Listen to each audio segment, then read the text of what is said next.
Sur le perron de sa résidence de Sotchi, le président russe Vladimir Poutine vient accueillir son hôte et invité de prestige. En franchissant les marches du palais de Sotchi, le président Macky Sall retrouve un ami et collègue très heureux de l'accueillir. Le premier contact est très convivial, l'ambiance détendue. Les deux hommes affichent le sourire. La poignée de main est historique. L'histoire retiendra cette date du 3 juin 2022, le jour où le président Macky Sall, au nom de l'Afrique, vient demander l'arrêt des hostilités, dont la guerre en Ukraine, qui est en passe de causer une crise économique sans précédent en Afrique. Vous avez suivi les différents votes aux Nations Unies, la position de l'Afrique. Malgré d'énormes pressions, la majorité des pays africains quand même ont évité de condamner la Russie dans cette situation. Et si vous prenez aussi l'Asie, le Moyen-Orient, ainsi que l'Amérique latine, c'est dire qu'il y a une bonne partie de l'humanité qui en réalité est très attentive à ce qui se passe.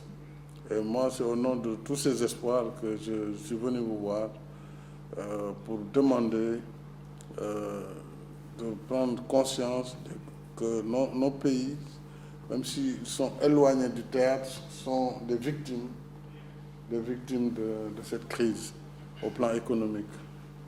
Sensible à cet appel pressant de l'Afrique, le président russe Vladimir Poutine réaffirme ici son amitié pour l'Afrique. В России всегда с большим интересом относились к африканской культуре. La Russie a toujours apporté un très grand intérêt à l'Afrique. И это значительная часть нашего взаимодействия. Et c'est une grande partie de notre coopération. Растет и роль Африки на международной арене в целом, в политическом плане. En fait, le rôle de l'Afrique sur la scène internationale augmente, notamment sur le plan politique. Мы считаем, что Африка в целом и отдельные государства, с которыми у нас традиционно очень добрые, без всякого преувеличения, дружеские отношения, что вся Африка в целом, она имеет огромные перспективы. И исходя именно из этого, намерены и дальше развивать наши отношения с Африкой в целом, с отдельными государствами. Et nous pensons que l'Afrique a de belles perspectives devant elle et nous allons développer nos relations avec l'ensemble des pays, avec tous les pays avec lesquels nous avons des relations traditionnellement amicales, des relations qui sont traditionnellement bonnes. C'est justement au nom de cette amitié que le président Macky Sall, président en exercice de l'Union africaine, demande à son homologue russe de prendre conscience des conséquences de cette guerre sur le continent. Conséquences qui risquent de plonger une bonne partie de l'Afrique dans la famine.